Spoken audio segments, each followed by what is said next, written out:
Bom, e aí, bora para a palavra de Deus? Vocês estão preparados? Gente, nós vamos começar uma nova série hoje. Vocês já viram aí, Vivendo com Sabedoria. Então, todas as semanas, todos os domingos, nós vamos falar sobre como viver com sabedoria, ok? Então, cada domingo nós vamos falar de um tema diferente, de uma marca, de uma característica de alguém que está vivendo com sabedoria. A palavra de Deus nos chama para viver com sabedoria. A palavra de Deus tem um livro dedicado ao assunto sabedoria, é o livro de Provérbios. E nós vamos então falar sobre alguns aspectos aí, algumas marcas de alguém que está vivendo com sabedoria. Então eu quero que você faça uma análise da sua vida, você olhe para você domingo após domingo e que a gente possa aprender e construir juntos aqui. Então, hoje é o primeiro dia da nossa série, então eu queria começar falando com você o que é sabedoria, né? O que é sabedoria? Porque as pessoas confundem sabedoria com inteligência, né? Muitas pessoas pensam que alguém muito inteligente é uma pessoa muito sábia, e não. Sabedoria não é inteligência. Dá para usar inteligência para ser mais sábio? Sim, mas alguém extremamente inteligente não necessariamente é uma pessoa extremamente sábia. A gente lançou um livro no Jesuscope chamado A Pirâmide da Sabedoria. A Pirâmide da Sabedoria, ok? E aquele livro é muito interessante porque ele é inspirado na pirâmide alimentar, né? A pirâmide alimentar que fala, na base, o que você mais deveria comer são os grãos e tal, depois legumes e frutas, depois... Então ele vai falando para você o que você deveria comer mais, depois menos, e até o final que é açúcar ali, tá certo, tia? É açúcar mesmo? Beleza. E tem gente vivendo a pirâmide de ponta cabeça aí, né? E aí ele vai falar que... É muito interessante o livro, eu até incentivo todo mundo a ler, principalmente os pais aqui, porque o que ele vai falar no livro? Que nós estamos no momento hoje da humanidade com o maior número e o maior acesso à informação, sim ou não? Então aqui agora, é muito louco porque como mudou as crianças, a cabeça das crianças, porque eu e você, eu tenho 34 anos, eu e você dessa idade, né, para mais aí, quando a gente estava numa conversa, e a gente conversava assim, por exemplo, qual que é o animal mais rápido do mundo? Aí você falava, é o leopardo. Aí o outro falava, não, é o tigre branco de não sei aonde. E no fim acabou a conversa, porque nós não sabia qual era. Hoje não existe mais isso. Então eu estou conversando com o Davi, ele está agora numa fase de futebol, aí ele me pergunta, mas quem que fez o gol no final da Libertadores em 2000, sei lá. Aí eu falo, não sei. Mas para eles não existe mais não sei. Porque agora eles têm o Google. Não existe mais de terminar uma conversa só numa reflexão. Nós temos que ir ali acessar a informação. Então nós estamos num período agora de muita informação. Na verdade até um excesso de informação. O autor usa um termo no livro que é infoxicação. Que é intoxicação por informações. Né? Você está ali tão cheio que está te fazendo mal já. Mas, qual que é a questão? Né? Qual que é a tensão do livro? É que, apesar de muita informação, nós estamos no período com menos sabedoria. Por quê? O que é sabedoria? Sabedoria não é ter muita informação. Sabedoria é saber escolher corretamente. Sabedoria não é inteligência de saber todas as fórmulas e tal. Sabedoria é saber viver corretamente. E aí você pega pessoas extremamente inteligentes, pessoas cheias de informação e com suas vidas destruídas por causa das escolhas que fizeram e da forma que têm vivido. Quem já viu alguém assim? Conhece alguém assim? Alguma história assim? Sim, isso é muito claro. Por quê? Porque não basta nós termos um excesso de informações. Então, por exemplo, você pode estar aqui e saber muito de Bíblia. saber as informações sobre a Bíblia, saber quantos autores, saber o ano que ela começou a escrever, o ano que escreveu o último, qual é a ordem das coisas, e mesmo assim não ter sabedoria. Porque o que é sabedoria, gente? Sabedoria é viver de forma correta. Na verdade, o excesso de informações pode até jogar contra a questão da sabedoria. Por quê? Porque nós podemos estar lotados de falsas informações. Então não basta eu saber um monte de coisa, se na verdade eu estou sabendo um monte de coisa que está me conduzindo a um lugar de insensatez, né? Que a Bíblia faz um contraponto com a sabedoria. Então, o autor vai falar um negócio muito legal, que é, na base da pirâmide, o que você deveria comer mais? Porque qual é o paralelo que ele faz, né? A pirâmide da alimentação fala do que você vai comer com a sua boca. Essa pirâmide da sabedoria fala o que você vai comer na sua alma. Então é o que entra pelos seus olhos e o que entra pelos seus ouvidos. Então ele fala, qual deveria ser a base da nossa alimentação da alma? Aí ele fala, a palavra de Deus. Onde que eu busco informações? Então, por exemplo, o que é casamento? Eu não vou no Google editar o que é casamento. Eu vou perguntar para a palavra de Deus. Senhor, o Senhor que criou todas as coisas, o que é casamento? Como é que eu sou um bom pai? Então eu não vou lá no livro de autoajuda primeiro para achar lá as informações. Não, eu vou vir aqui e falar o que é ser um bom pai. Como é que eu lido com as minhas finanças? Então eu não vou lá nos gurus das finanças primeiro. Não, eu vou vir aqui primeiro. Falar o que é dinheiro, como que eu lido com as minhas finanças. Então ele fala que a base da nossa alimentação de informações deveria ser a palavra de Deus. Aí ele fala, depois é a comunidade, a igreja. A sabedoria que Deus foi derramando na família espiritual. E eu consultar, estar com a igreja, na multidão de conselhos, aonde há sabedoria, na comunhão, onde a gente constrói junto esse entendimento. Aí ele fala, depois deveria ser na natureza, nas coisas criadas. A gente encontrar sabedoria naquilo que Deus criou, e várias vezes a Bíblia ele fala isso, né? Vai ter com as formigas, ó preguiçoso. Então ele nos ensina a observar formigas. Ele fala, ó, se está ansioso, observe os pássaros do céu. Observe os lírios do campo. Então, nas coisas criadas, as coisas criadas revelam o nosso Criador. Revelam Deus para nós. Depois ele fala da literatura, dos livros. Depois ele fala da arte. Há muita sabedoria ali na arte, na música, e é uma coisa que a gente contempla, usufrui pouco. E por último, então, ele fala das mídias sociais, das redes sociais. Mas qual é o problema de hoje? Nós estamos vivendo de ponta cabeça. O primeiro lugar que a gente tem buscado informações é nas mídias sociais, nas redes sociais. Você fala, por que você está escolhendo isso? Ah, porque eu estava seguindo um pessoal lá e todo mundo está fazendo tal coisa. Esse é o caminho da insensatez. Esse é o caminho de a gente destruir a nossa vida. Então, sabedoria é viver de forma correta. E se sabedoria é viver de forma correta, Provérbios vai fazer algo muito interessante. Ele começa a apresentar a sabedoria como se fosse uma pessoa. Por exemplo, ele diz que a sabedoria grita na praça. Ah, como é que a sabedoria pode gritar na praça? Que você deveria perseguir a sabedoria, como se fosse alguém correndo de você. Por que ele vai apresentar a sabedoria como uma pessoa? Porque se sabedoria é viver corretamente, é como se a sabedoria tivesse braço, a sabedoria tivesse perna, a sabedoria tivesse boca, que a sabedoria tivesse uma mente. Porque a sabedoria tem um nome, gente. Qual é o nome da sabedoria? Jesus Cristo. É por isso que João vai começar o seu livro dizendo, e o verbo se fez carne. Então aquilo que eu e você poderíamos ver como informação, não era só informações, era sabedoria, ou seja, era encarnar aquelas verdades.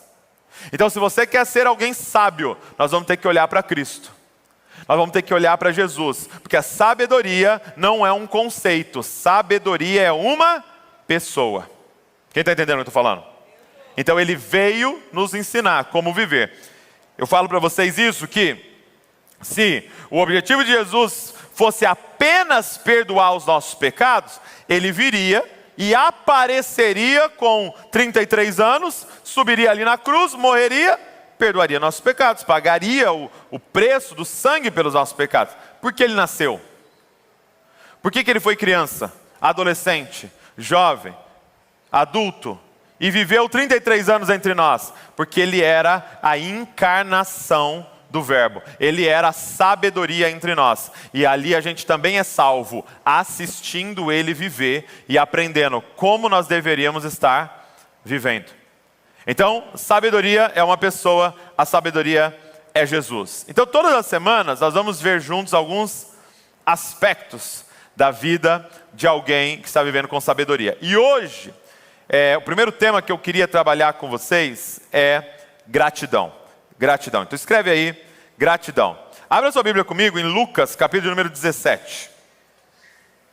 Lucas, capítulo de número 17.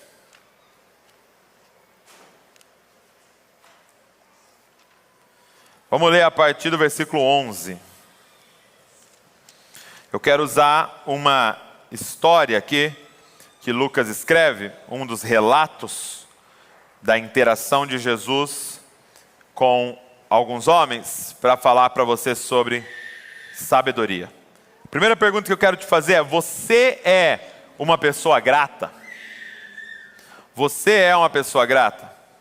Porque gratidão é uma das evidências de que nós estamos vivendo com sabedoria. Vamos lá, Lucas 17, verso de número 11. Quem achou, diga: eu amo a Bíblia. Quem não achou, diga: eu também. Lucas 17, 11, vamos lá.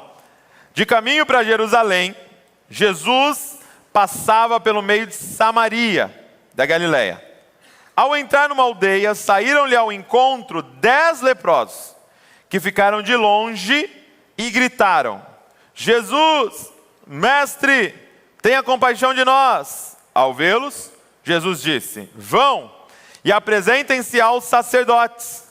Aconteceu que, indo eles, foram purificados. Um dos 10, vendo que estava curado, voltou dando glória a Deus em alta voz e prostrou-se com o rosto em terra aos pés de Jesus, agradecendo-lhe. E este era samaritano. Então Jesus perguntou: não eram 10 os que foram curados? Onde estão os 9? Não se achou quem voltasse para dar glória a Deus, a não ser este samaritano, esse estrangeiro? Ele disse: levante-se e vá, a sua fé salvou você. Então essa história é maravilhosa, né? Jesus encontra 10 leprosos, né? E os 10 leprosos estavam ali juntos. Então, só para te dar um contexto, né? A lepra é algo que é contagiosa. Então, quando alguém ficava leproso na comunidade de Israel, ela era retirada da cidade. Então, eles tinham que viver fora da cidade, sem o convívio social, por causa daquela doença. Eles não tinham, como hoje, a cura. Eles não tinham os tratamentos. Então, ela ficava isolada. E aí, com quem que era o contato destes leprosos? Quem que eles andavam juntos? Com outros leprosos. Porque guarda isso, leproso atrai leproso, gente. Porque tipo assim, eu já estou mal, você está mal também, nós vamos ficar mal junto aqui, né? Com as nossas feridas, não tem como eu passar esse negócio para você, porque você já tem, você não passa para mim, então nós vamos ficar juntos. Então é muito comum você ver isso, insensato atraindo insensatos. Sim ou não? Pô, todos eles decidiram montar uma quadrilha. Por quê? Porque alguém sábio nos confronta. Sim ou não? E a gente afasta. Todo mundo lá no serviço faz serviço mal feito. Aí aparece alguém fazendo tudo certinho. Precisa matar esse rapaz. Chega no horário, bate o cartão, faz tudo certinho. E de repente um grupo se levanta contra aquela pessoa. Por quê? Porque está atrapalhando nossa lepra aqui, meu. Estamos todo mundo junto aqui. E a minha pergunta é: você tem andado com quem? E você tem sido incomodado por quem? Então, tá esses 10 leprosos juntos. E aí, Jesus está passando ali. E eles, até o texto fala, de longe. Por quê? Porque eles não ousavam se aproximar de ninguém. Quando um leproso se aproximava de alguém, não sei se vocês já viram lá no The Chosen, os caras começavam a gritar, os caras cuspiam neles para que eles saíssem. Eles tinham, ao estar passando por algum lugar, ficar falando em voz alta: ó, leproso, leproso passando, para todo mundo saber e se afastar. Então eles estão de longe e eles gritam para Jesus: Jesus, tem misericórdia de nós. Mestre, tenha compaixão de nós. E aí Jesus fala para eles assim: olha, faz o seguinte, vá se apresentar ao sacerdote, e aí vocês vão ser curados. E aqui é muito doido, cara. Por quê? Porque você está leproso ainda, você está vendo todo aquele negócio, e eles começam a obedecer a Jesus, mesmo ainda estando leprosos. Então presta atenção no que Jesus propõe para eles. Eu quero que vocês comecem a se comportar como se estivessem sarados antes de verem a cura. Meu Deus. Então você vai indo andando para se apresentar ao sacerdote, e eles iam levar uma bronca do sacerdote, iam ser humilhados se eles chegassem lá leprosos, né? Mais uma vez, ok? Eles iam ser rejeitados pelos sacerdotes. Mas esses 10 acreditam na palavra de Jesus e vão caminhando em direção ao local para encontrar os sacerdotes. E aí a palavra de Deus diz que no caminho da obediência, nem é o tema da mensagem, mas você já vai guardando aí.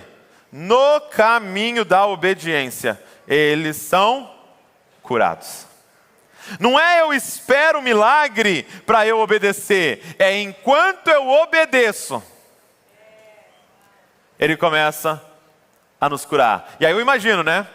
Um olhando para o outro falando: o que está acontecendo com o seu rosto? O que está acontecendo com o seu braço? Você viu o seu pescoço? Você viu que cresceu a sua orelha aqui de novo? Você viu que apareceu a ponta do seu nariz? Você viu que você está com os dedos? Você viu? E aí um começa a olhar, e de repente todo mundo ali começa a olhar que eles estão com pele como se fosse de criança. E aí eu imagino, um deles falou: então eu vou lá me apresentar para o sacerdote. Outro talvez falou: que sacerdote nada, eu vou para casa, eu preciso ver minha esposa. O outro: não, mas eu preciso ver meus filhos, fazem 3 anos que eu não dou abraço nos meus filhos. O outro falou: não, eu vou conseguir meu emprego de volta. E cada um saiu correndo para a direção, a Bíblia não fala de onde, mas um parou.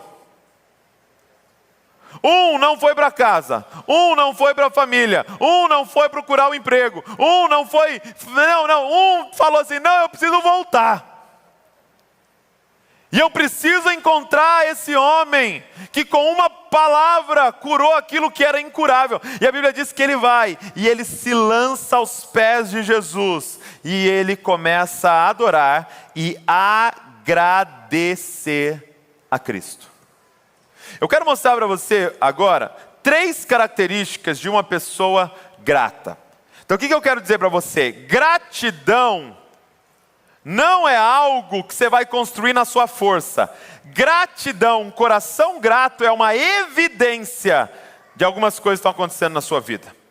Então, gratidão é uma resposta automática de algo que acontece em nós. Então, primeiro, pessoas gratas são pessoas curadas. Guarda isso. Pessoas gratas são pessoas curadas. E aí a gente pode, tudo que eu vou falar aqui você pode inverter, tá bom? Pessoas feridas são pessoas ingratas. Gente, da onde flui a nossa murmuração? Da onde flui as nossas reclamações? As nossas murmurações e reclamações, elas fluem de feridas na nossa vida. Elas fluem de machucados na nossa alma. Quem aqui fica rabugento quando está com fome? O Wagner, ele está contando para a gente lá que ele chegou. Eu perguntei: como é que foi o DNA domingo, né? O DNA que a gente fez domingo, como é que foi? Aí o Wagner falou assim: ó, eu tive desafio ali, porque eu machuquei minha perna antes de ir, então durante o DNA estava machucada, doendo a minha perna. Então quando você está com uma dor, tudo parece que fica cinza. Agora eu te pergunto: as coisas ao redor estavam ruins ou a ferida que estava clamando? Então, gente, o que eu quero dizer para você é que as nossas feridas nos fazem enxergar as coisas distorcidas. Então, a partir das nossas feridas, a gente pode se tornar murmuradores, reclamadores.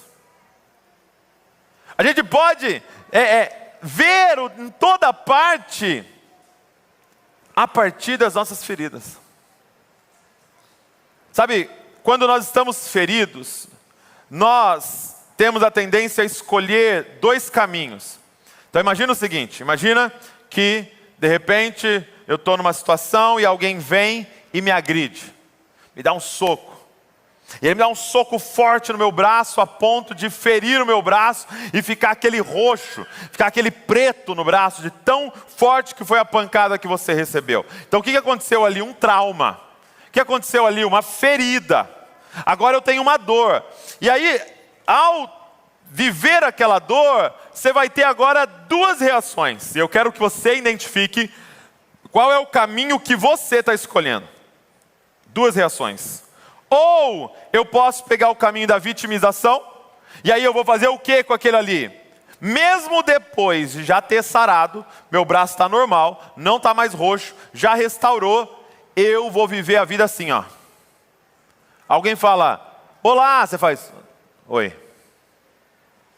O que eu vou fazer? Eu vou agora esconder o tempo inteiro isso daqui, e eu não vou mais ter interações. Agora todo mundo fica a um braço de distância, hein? E eu escolho esse caminho de me esconder. Então eu falo assim para a pessoa, você vai dar uma palavra lá no DNA na semana que vem. Não, eu não. Não me põe, eu não falo em público, eu não falo não sei o quê. Só que você está decidindo a partir da sua ferida. Você fala para a pessoa, vamos fazer tal coisa. Não, vamos, cara, faz uma faculdade. Não, eu não consigo, eu não posso, eu não vou e tal, e está tudo ruim, eu não consigo, as coisas ao meu redor estão tudo ruim. Por quê? Porque você enxerga a partir dessa ferida. Ou há uma segunda opção, talvez você não pegou esse caminho, você pegou um outro caminho. Você descobriu que o segredo para nunca mais levar uma pancada é bater primeiro. E ao invés de se vitimizar, você pegou o caminho da rebeldia. Chegou perto de você, pá! Chegou perto de você, você já leva atravessado. Por quê? Porque nunca mais vão fazer isso aqui comigo. Não importa qual dos dois caminhos você escolheu. Deixa eu te dizer uma coisa. O ponto todo é que isso não é você. Não é quem Deus te criou para ser. E de verdade, chegou a hora, gente, de você viver o que Deus tem para você, não o que as feridas da sua vida te levam a fazer. Você está vivendo uma distorção. Talvez tem gente aqui que está num emprego que a ferida falou com você para você fazer. Porque agora meu pai vai ver que eu consigo. Quem está entendendo o que eu estou falando? Pessoas gratas são pessoas curadas. Quando nós somos curados, é como se os nossos olhos se abrissem. E a gente passa a enxergar o que realmente está acontecendo. A gente passa a enxergar as coisas maravilhosas que Deus tem nos dado, a graça de Deus ao nosso redor. E qual é a nossa resposta a isso? Gratidão. Mas em segundo lugar, pessoas gratas são pessoas libertas. Então não é apenas a questão de ser curado nas nossas emoções, nas nossas feridas da vida, mas também ser liberto. Porque, eu não sei se você sabe, mas lepra era considerado não apenas uma doença, mas uma maldição. Tanto que aqui fala assim, que eles foram purificados, é o termo que Lucas vai usar. Não fala assim quando ele está diante de um cego, que o cego foi curado. Na lepra fala que ele foi purificado. Por quê, gente? Porque é uma referência a Números, capítulo de número 12. Eu vou ler para você, se você quiser abrir, Números, capítulo de número 12, verso de número 9. Diz assim, olha. Números 12, 9. Deixa eu te dar um contexto aqui. Miriam irmã de Jesus, irmã de Jesus. Gente, desculpa, estou cansado. Trocando tudo. Miriam, irmã de Moisés, eles haviam saído do Egito, eles haviam passado pelo mar, e eles já estavam no deserto, caminhando em direção à terra prometida, e Miriam se levanta e fala assim: por que só Moisés é o líder aí? Por que Deus só fala com Moisés, e ele pensa que ele manda em tudo, e tal? E olha só, ela estava conversando sobre isso com Arão. Pezinho do ouvido, sabe? Vem aqui. Você já parou para pensar? Você já reparou que Moisés está se achando o libertadorzão? Inclusive eu estou até orando sobre isso, viu? Vamos orar junto? Sobre isso? Porque Moisés está achando que ele é tal. E eles ali falando. Só que quem está ouvindo? Deus. Deixa eu dizer uma coisa, Deus lê seus WhatsApp. Deus ouve seus áudios. Deus sabe das nossas conversas. E Deus chama os três para uma reunião. Meu irmão, você imagina Deus falando: Miriam, Arão, vem aqui na sala do diretor. Na diretoria. Vamos também uma conversa. E aí ele começa a falar exatamente isso. Fala: Moisés é meu amigo.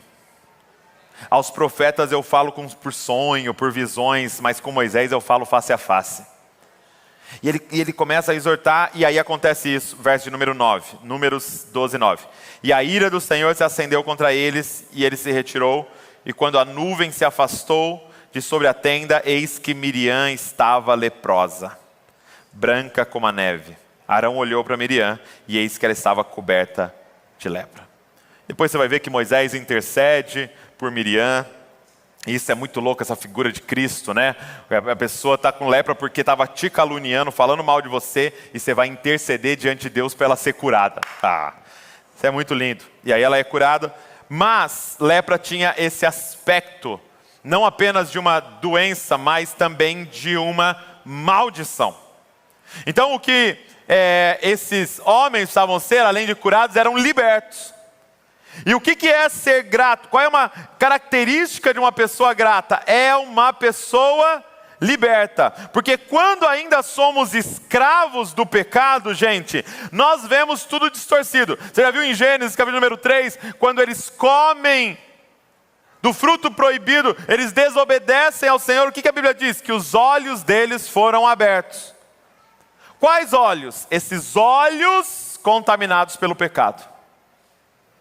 Tanto que a primeira coisa que eles começam a ver é a si mesmo distorcido, eles já têm vergonha, eles já se cobrem, o outro se cobre, e aí Caim já mata Abel e já começa esse caos, porque Mateus 6,22 diz assim: os olhos são a lâmpada do corpo, se os seus olhos forem bons, todo o seu corpo será cheio de luz, se porém os seus olhos forem maus, todo o seu corpo estará em trevas. Portanto, se a luz que existe em você são trevas, quão grandes trevas serão. O que ele está dizendo? Se eu enxergo distorcido, que grande complicação eu estou. Por quê? Porque eu vou chamar de bom o que é ruim, e de ruim o que é bom. Deus está fazendo maravilhas na minha vida, e eu só consigo enxergar as coisas ruins que tem ao meu redor, e eu estou murmurando, enquanto o Senhor está me abençoando.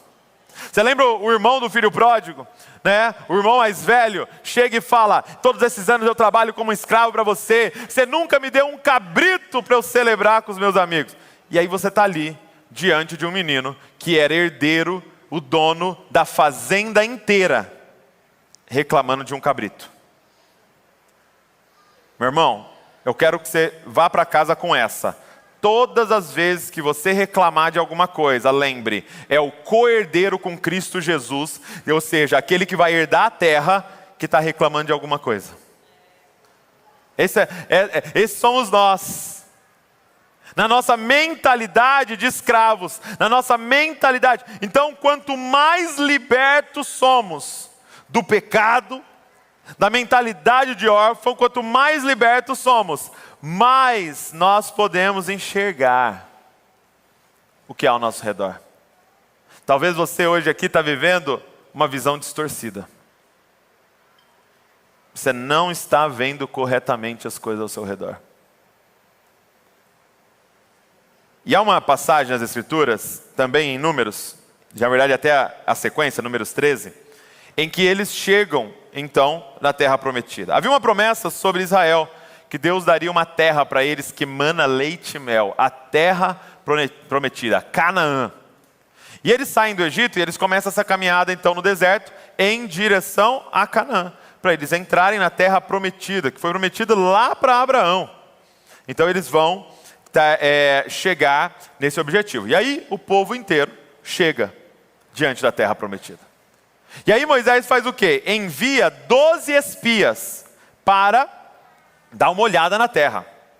Para ver a terra antes, até para saber por onde nós vamos entrar, como é que nós vamos fazer. Então ele envia 12 espias. Um espia de cada tribo. Então ele pega um representante de cada tribo, das 12 tribos de Israel, e envia eles. Olha só o que os espias, com mentalidade de escravo, veem. Então está todo mundo vendo a mesma cena, sim ou não? Os 12 viram a mesma coisa. 10 tinham uma mentalidade de escravo, e olha o que eles veem. Eu vou ler para você, Números 13, 31. Não podemos atacar aquele povo, porque é mais forte do que nós. E diante dos filhos de Israel, falaram mal da terra que haviam espiado. Falaram mal da terra que haviam espiado. Falaram mal da terra prometida por Deus. Falaram mal daquilo que Deus estava entregando para eles. Você fala mal do seu marido? Você fala mal dos seus filhos? Você fala mal de Bragança? Você fala mal da sua cidade? Você fala mal do seu emprego? Você fala mal da sua igreja? Você fala mal do seu pastor? Não, misericórdia. Que é o pior de todos, você falar mal.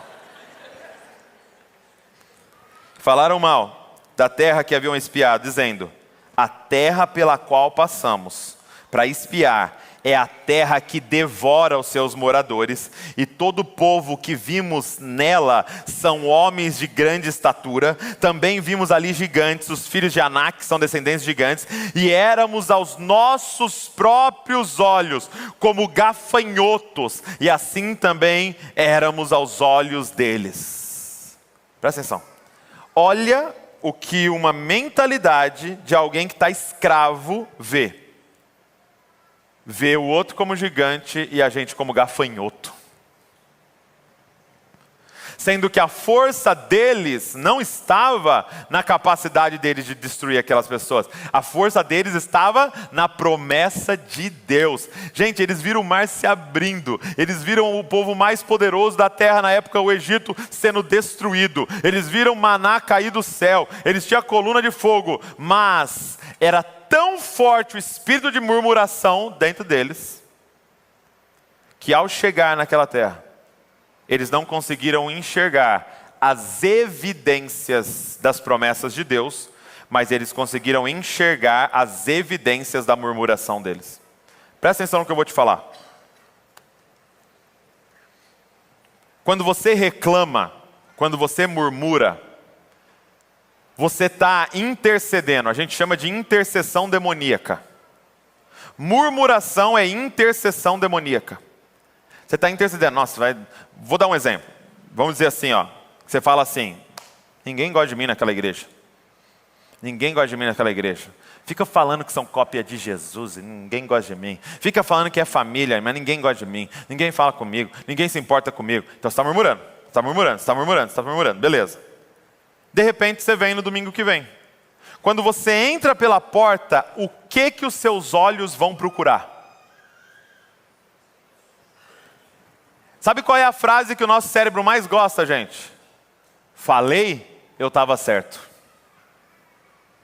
Então não necessariamente porque você está certo, mas porque os seus olhos estão preparados para achar evidências de que aquilo que você ficou murmurando e intercedendo demoniacamente vai acontecer. Aí você entra pela porta e você não sai cumprimentando todo mundo. Você já entra no cantinho aqui assim, ó. No escuro, vestido de preto. Aí você já sobe, senta na cadeira mais longe que puder e está aqui, ó. Fica olhando como eu estou certo. Ninguém vai me procurar. Ninguém vai me ver aqui. E você se comporta para fazer a profecia demoníaca que você inventou acontecer.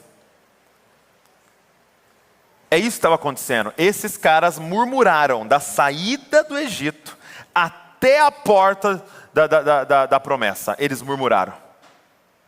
Pô, você tirou nós lá do Egito para matar a gente de sede?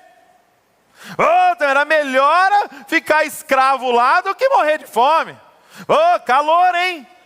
Meu Deus do céu, que calor esse deserto. Preferia ser escravo, mas pelo menos eu estava na sombra. E os caras murmurando. Quando eles entraram na terra prometida, os olhos deles começaram a procurar todas as formas de provar que a murmuração deles era verdade.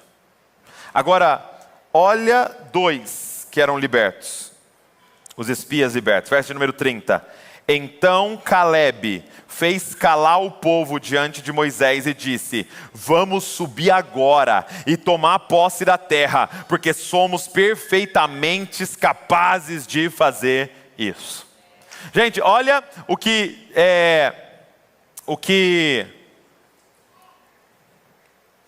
Gente, peraí. Olha o que diz, depois de 40 dias, verso 25, os espias voltaram da terra, vieram a Moisés e Arão e toda a congregação dos filhos de Israel em Cádiz, no deserto de Parã, e fizeram um relato do que tinham visto. Eles e toda a congregação, e mostraram-lhe os frutos da terra, e relataram a Moisés: fomos à terra a qual você enviou, de fato é uma terra onde mana leite e mel, estes são os frutos dela, mas o povo que habita nessa terra é poderoso, e as cidades são muito grandes e fortificadas. Também vimos ali os filhos de Anak, e os amalequitas habitam nessa terra de Neguebe, os heteus, os jebuseus, os amorreus habitam nas montanhas, os cananeus habitam perto do mar e na beira do Jordão. Então repara os olhos deles, procurando todas as evidências. Sai anotando os nomes. Tal povo. Mas alguém que acreditava na promessa de Deus se levanta, Calebe, e diz, faz calar o povo e fala: vamos subir agora e vamos tomar posse da terra, porque somos perfeitamente capazes de fazer isso. Por quê, gente? Porque ele não estava agarrado à murmuração, ele estava agarrado à promessa que Deus havia feito. O Deus que fez a promessa é fiel para cumprir. Então eu não vou ficar anotando o nome dos caras que estão lá, porque eu sei que nós vamos entrar lá e de uma forma milagrosa Deus vai fazer o que Ele falou que vai fazer.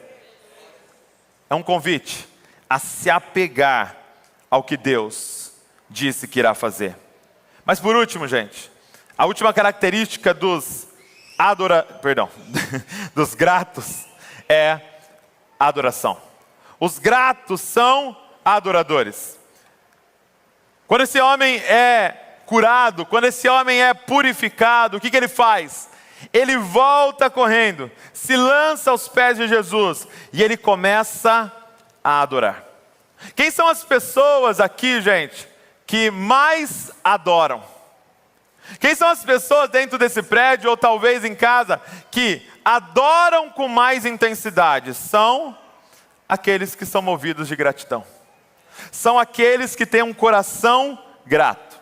Agora, entenda uma coisa. Satanás, para destruir a nossa vida, ele vem com o ensino satânico e muda uma coisa no ensino da Bíblia. Satanás vem e ele coloca a adoração como um pré-requisito para você ganhar algo. Então Satanás vem e vai falar para você assim, o que você quer? Eu queria uma família abençoada. Então começa a adorar a Deus, entendeu? Se adorar bem, Ele vai abençoar a sua família. Ele fala, faça e você vai se tornar. Então a adoração, na visão satânica, é um pré-requisito para ganhar alguma coisa. Só que deixa eu te adiantar isso. Só Satanás pede adoração para abençoar alguém. Por quê? Porque a adoração verdadeira é uma resposta de alguém que foi abençoado pela graça. Quando Ele vem e nos abençoa de graça, o que a gente faz em resposta? Adora Ele. Então, quanto mais eu compreendo o amor gracioso de Deus pela minha vida, mais eu adoro. É exatamente o que acontece em Lucas, capítulo número 4. Jesus está no deserto, e o Satanás leva ele para cima do monte e fala: está vendo todos esses reinos? Tudo isso eu vou te dar se prostrado me adorares. Presta atenção no que eu vou te falar. Deus não está na expectativa de você vir aqui aos domingos, cantar com bastante intensidade, a ponto de convencê-lo de abençoar você. Deus é o abençoador, gente. Às vezes a gente tem essa expectativa, que nós vamos entrar aqui, nós vamos assim: gente, vamos fazer o seguinte, vamos adorar forte hoje, para ver se Deus acorda no céu e fala: ah, meu Deus, que música linda, eu vou abençoar eles. Eu não vou aguentar. Eu estava segurando isso aqui, mas é tanta adoração maravilhosa que eu vou derramar isso aqui. Vamos, gente, mais forte, vai! Não, gente. Ele já nos abençoou. Ele já nos abençoou. É por isso que a gente se move, a nossa adoração é gratidão. É lindo quando você olha que a primeira interação deles com Jesus é de longe gritando: tem misericórdia de nós. Depois que ele é curado, que ele volta, se prostra aos pés de Jesus e começa a adorá-lo em gratidão.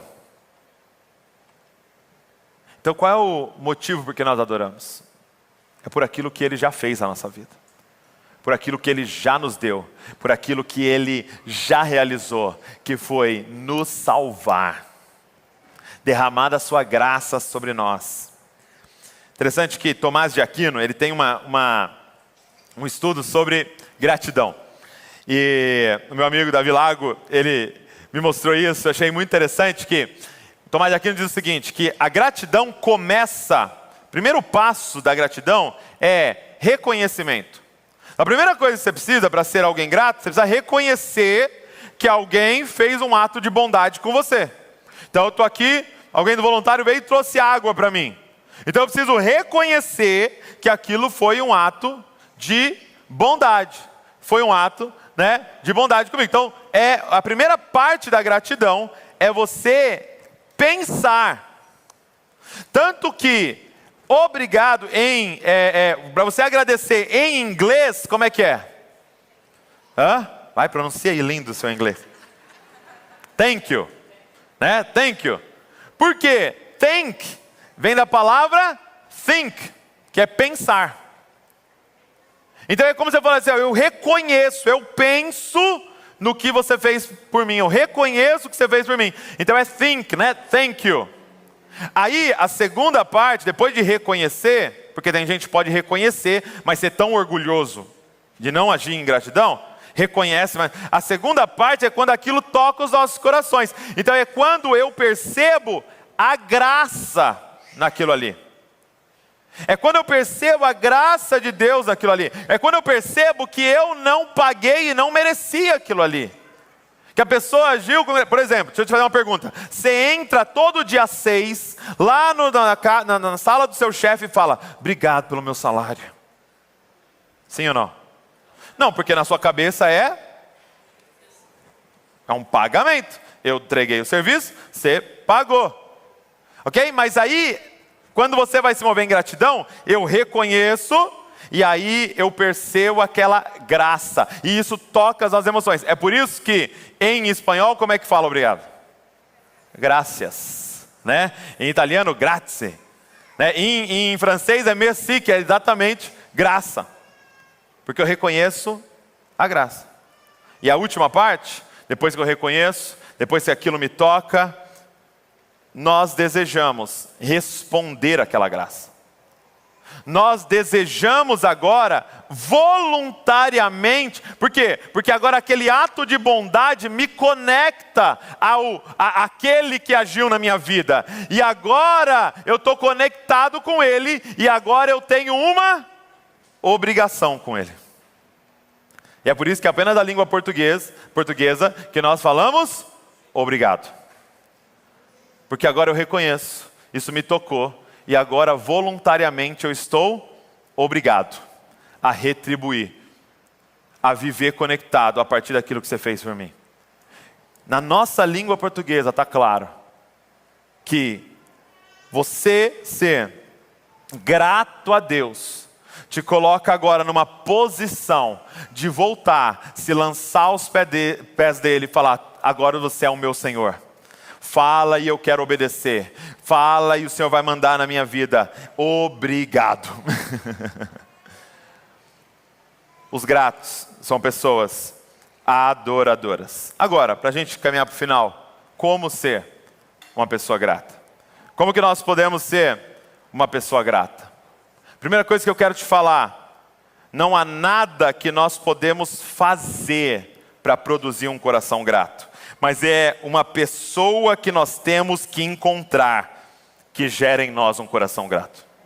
Então esse leproso, ele não fez nada, ele não fez um curso aqui de gratidão, ele não leu um livro de gratidão, não, ele simplesmente encontrou uma pessoa no caminho dele, chamado Jesus Cristo.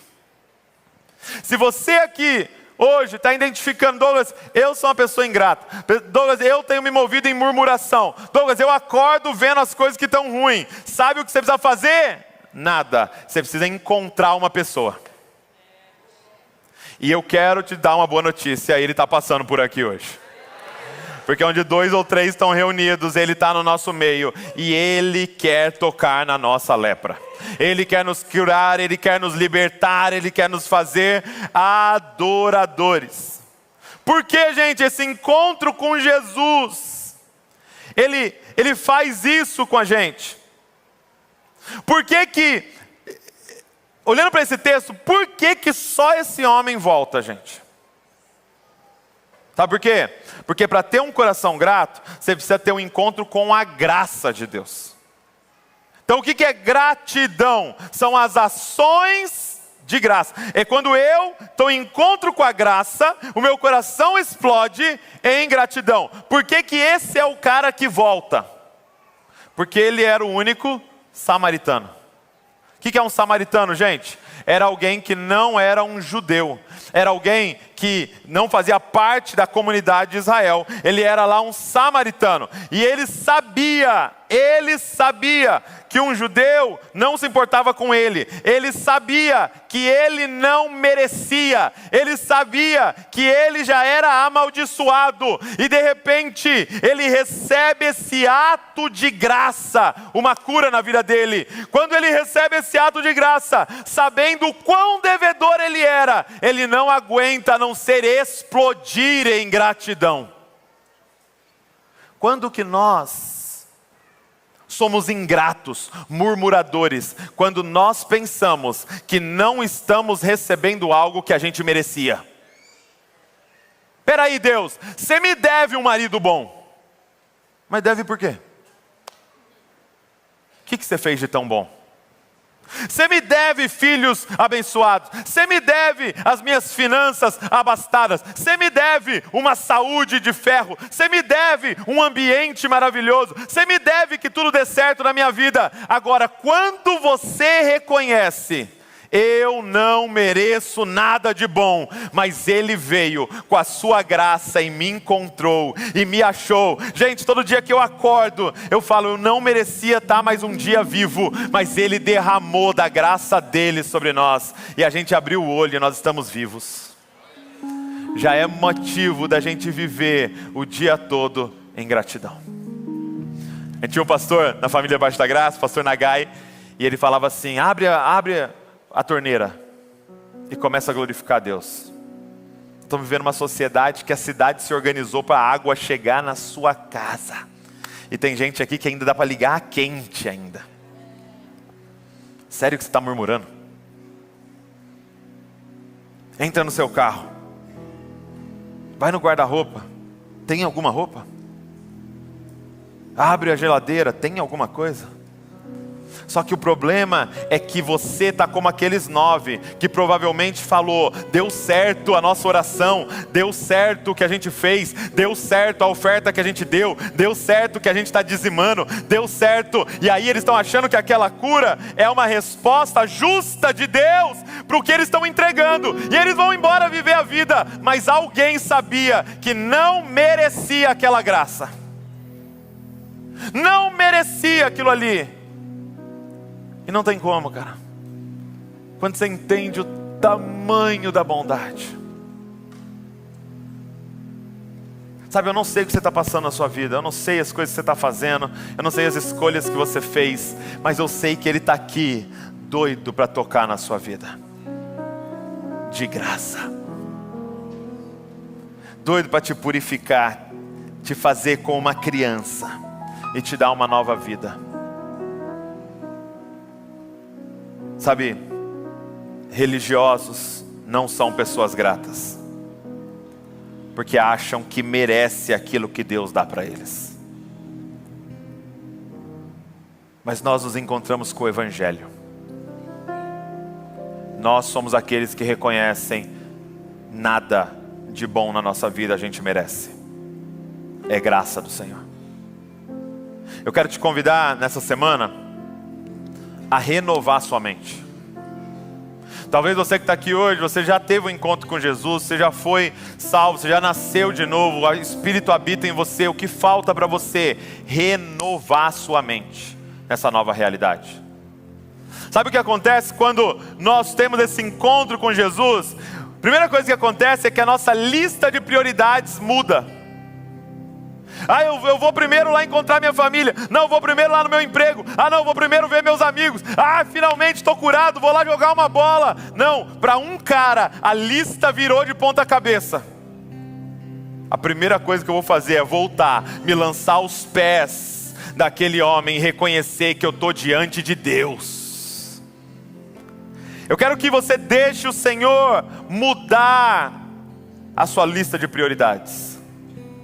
É uma simples pergunta: o que você mais quer? O que você mais quer? Que a nossa resposta seja: Senhor, o topo da minha lista de prioridades é: eu quero mais de você. Eu quero o Senhor. Eu quero o Senhor todos os dias. Eu quero a tua presença. Eu quero viver nos pés daquele que graciosamente me encontrou no caminho.